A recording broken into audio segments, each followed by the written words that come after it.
Do I have everybody's attention now?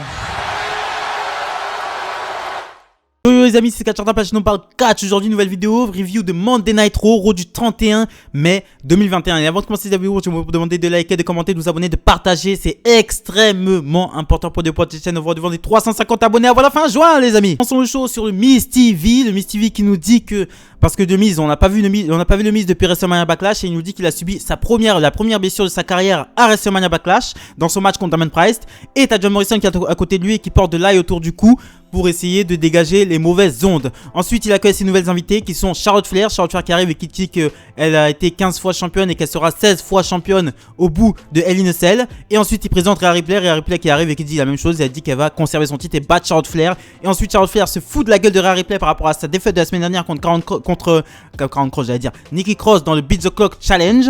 Et ensuite, excusez-moi, Karen Cross, Nikki Cross, t'as Nikki Cross qui arrive et qui réclame un match de championnat car elle a vaincu Rhea Ripley la semaine dernière. T'as Rhea Ripley qui lui répond que le résultat aurait été différent si le match aurait duré 4 minutes. Et t'as Charlotte Flair qui lui dit qu'elle peut battre Nikki Cross en 1 minute. Et t'as Nikki Cross qui la gifle pour conclure ce segment. On enchaîne directement avec un premier match de la soirée. Le premier match de la soirée qui est un Beat the Clock Challenge.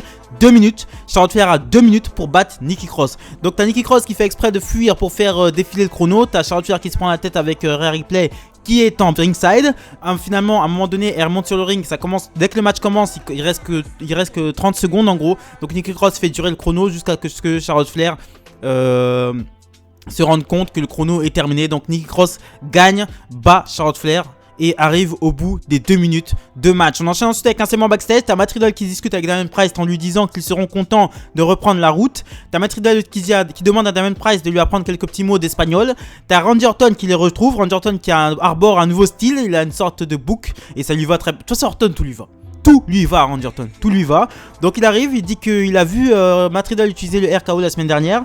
Matt Riddle lui dit qu'il est désolé, que c'est sorti de nulle part, qu'il l'a fait par instinct. T'as Orton qui lui dit qu'il est impressionné, mais qu'il y a quelques petits éléments à corriger et que s'ils doivent faire équipe, il y a quelques petits éléments à corriger. T'as Randy Orton qui ensuite invite Matt Riddle en ringside pour son match pour qu'il apprenne de lui. On enchaîne ensuite avec le prochain match de la soirée, Randy Orton contre Xavier Woods. Xavier Woods est accompagné de Kofi Kingston, donc il représente le New Day, et Randy Orton est accompagné de Matt Riddle, donc il représente le RK Bro. Donc t'as Randy Orton franchement l'échange était pas mal. L'échange était vraiment pas mal du tout, j'ai vraiment aimé, c'était vraiment dynamique de fou. C'était peut-être le meilleur match de Xavier Woods cette année. Bon, Xavier Woods a fait peut-être 3 matchs cette année. Bon, c'est une victoire de Randy Orton qui remporte le match avec le bro Derek. Il place le bro Derek, la prise de finition à Matt Riddle sur Xavier Woods pour la victoire. Et ensuite, à Randy Orton et Matt Riddle qui célèbrent ensemble. Bon, qui célèbrent ensemble, c'est un grand mot, hein. Mais Randy Orton a l'air plus content que d'habitude. On enchaîne ensuite avec le 3e match de la soirée, Shayna Baszler contre Reginald. Match qui avait été annoncé la semaine dernière parce que Reginald a coûté le match par équipe à Shayna Baszler et Nia Jax contre Tamina et Natty Hart. Donc t'as Reginald qui arrive et qui fait il fait ses petites esquives habituelles, hein. Ça a l'air d'être sa tenue de ring. Il a un petit short rose. Donc à un moment donné, il place carrément un enfourchement sur Shayna Baszler. Il fait un peu plus que d'habitude, hein.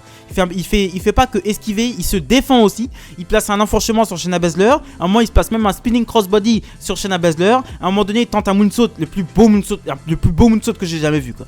Il fait un moonsault, mais t'as Shayna Baszler qui esquive et du coup Reginald tombe sur ses pieds. Mais le moonsault il était magnifique, magnifique. Le mec parfaitement droit, la rotation, tout ça, il a pris de la hauteur, mais c'était magnifique. Donc il fait un salto arrière, il retombe sur ses jambes, il vend une blessure à la jambe droite ou gauche, je me rappelle plus. Shayna Baszler en profite pour le prendre en Kirifuna Clutch pour finir le match, mais t'as les pyros du coin de ring qui commence à s'activer. Shayna Baszler est déconcentrée. Reginald fait un small package sur Shayna Baszler pour la victoire. Vous avez bien entendu. Reginald bat Shayna Baszler, donc c'est la première victoire de Reginald à la WWE. Et ensuite, quand il rentre en backstage, t'as Nia Jax, il le prend dans ses bras, qui est archi contente de lui. On enchaîne avec le 4e match de la soirée, Mace et T-Bar qui représentent rien du tout contre la Outhouse Party, donc Lince Dorado et Grande Métallique.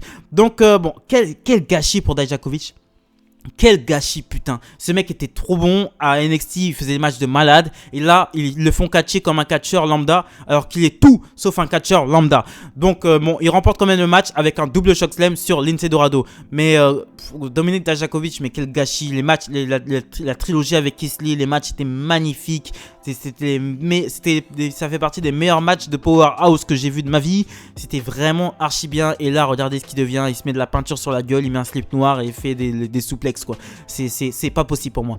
Ensuite, on nous apprend que Alexa Bliss invite Reginald dans son Alexa Bliss Playground pour fêter sa victoire avec elle et Lily.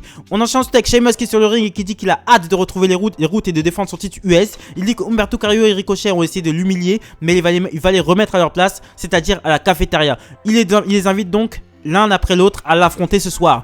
Donc on enchaîne ensuite avec le premier match, le 5e match de la soirée, Sheamus contre Ricochet. Donc c'est moi ou Ricochet catch en pantalon maintenant?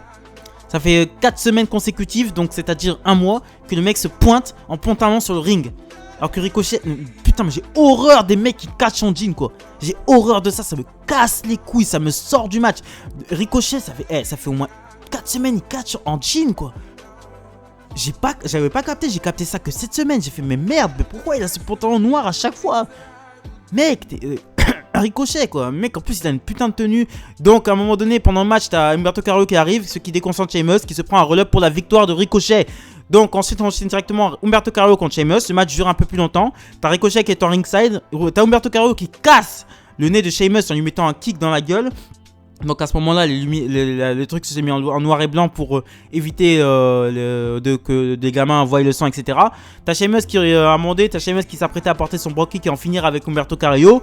Mais t'as Ricochet qui distrait Sheamus et Humberto Carrillo met un gros kick et un roll-up à Sheamus pour la victoire. Donc double défaite de Sheamus ce soir. On enchaîne ensuite avec Naomi et Lana contre Mandy Rose et Dana Brooke. Tamina et Natty Hart sont aux commentaires, donc ça va. Franchement, c'était pas mal.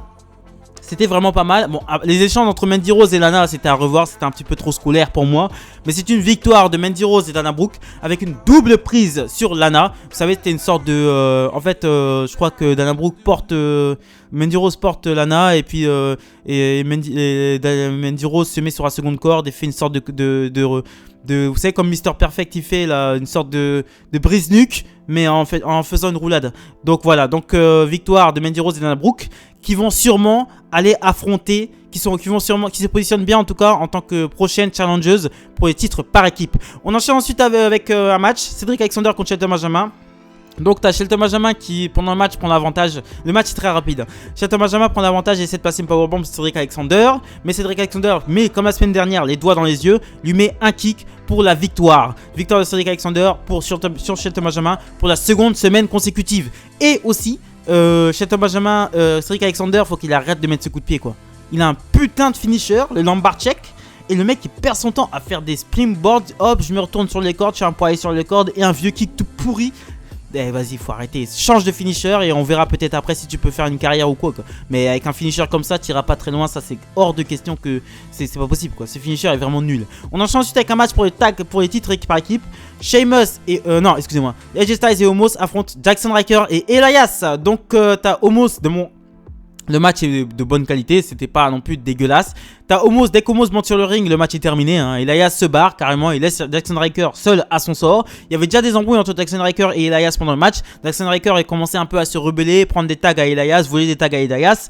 Donc Jackson Ryker se retrouve seul face à Omos. Omos s'amuse un peu avec et laisse Styles le finir avec un phénoménal forearm pour la victoire. Tout ça sous les yeux d'Elias qui attendait sur le stage. Et ensuite Elias après est interviewé par Kevin Patrick et il dit que voilà, il s'imagine pas prendre les routes avec Jackson Ryker. Jackson Ryker a changé et que tout le monde, il a plus de 1000 personnes sur la route d'Elias, donc il n'a pas besoin de Jackson Ryker sur sa route. On enchaîne ensuite avec le Alexa Bliss Playground. Donc elle accueille son... nouveau pote Reginald, elle le félicite pour sa victoire. Alexa Bliss dit que Lily a une question à lui poser. Elle voudrait en savoir plus sur son passage au Cirque du Soleil, parce que Reginald a bossé au Cirque du Soleil et Lily voudrait en savoir plus sur son passage au Cirque du Soleil. Avant que Reginald réponde, Shayna Baszler arrive et attaque Reginald, le dégage devant la caméra et s'assoit à côté d'Alexa Bliss et lui dit Alexa Bliss lui dit qu'elle n'est pas la bienvenue ici et que Lily ne l'apprécie pas. Shayna Baszler lui dit qu'elle est en train de devenir un problème et que maintenant maintenant, elle vient de voir comment elle règle, ses problèmes. Elle vient de voir comment elle règle ses problèmes par rapport à Reginald, comment elle a dégommé Reginald. Et elle lui donne rendez-vous la semaine prochaine. Donc Shayna Baszler a grillé que Alexa Bliss joue avec ses nerfs à chaque fois et que du coup les pyros ça lui était destiné, puisque à chaque fois qu'elle est dans un match les pyros lui viennent dans la gueule. Donc c'est soit pour elle soit pour Reginald, et Shayna Baszler exige de voir Alexa Bliss la semaine prochaine pour en discuter. On enchaîne ensuite avec un segment backstage. T'as les Viking Raiders qui discutent avec Mansour et qui lui suggère de trouver un cri pour le retour des fans. Ils sont rejoints ensuite par Mustafa Ali qui dit à Mansour de faire attention avec qui il discute et qu'il ne doit faire confiance à personne. Et Mansour lui répond qu'il lui demande pourquoi il devrait lui faire confiance alors. Et Mustafa Ali le félicite. Donc Mustafa Ali et Mansour, bon, les deux sont arabes, donc les deux doivent être ensemble. C'est WWE, logique américaine, donc les deux sont arabes et je sais pas, moi, quand il y a des noirs et des arabes, il faut les mettre ensemble. Non, quand il y a des noirs, il faut les mettre entre eux, quand il y a des arabes, il faut les mettre entre eux. Ils n'arrivent pas à voir plus loin, l'interracial, ça n'existe pas pour eux, tout est racisé, toutes les races doivent être ensemble, etc. Bon. Moi, c'est pas trop comme ça que je bookerais les choses, mais comme c'est les deux seuls arabes à la WWE, donc on doit les mettre ensemble. Et comme ils se ressemblent un petit peu, on va les mettre, on va leur faire des segments ensemble et créer une sorte d'ambiguïté entre les deux. Donc voilà. On enchaîne ensuite avec le main event of the evening. Le gagnant affronte Bobby Lashley à une selle. J'avais tenu à dire aussi qu'il y avait eu des segments, des interviews, une interview de Drew McIntyre, une interview de Kofi Kingston, une interview de Bobby Lashley.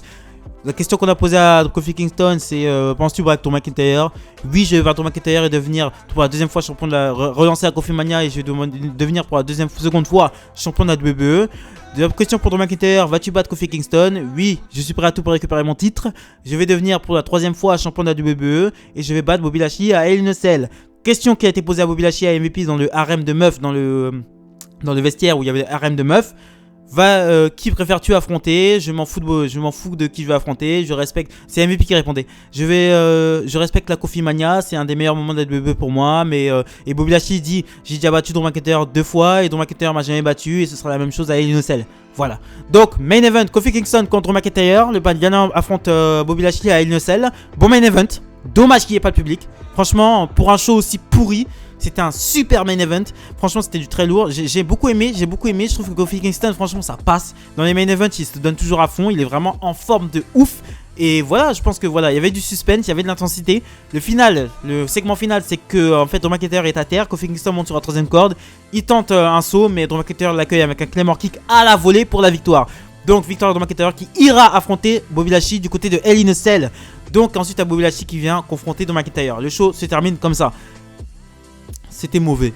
Je vais pas faire le mytho, c'était pas bien. Le main event était bien, mais après le reste, c'était pourri. C'était pourri. La semaine dernière, ça allait. Franchement, ça allait. Ça allait parce que SmackDown était... Ils ont ralenti la cadence de SmackDown. Donc du coup, Raw, c'était un petit peu mieux.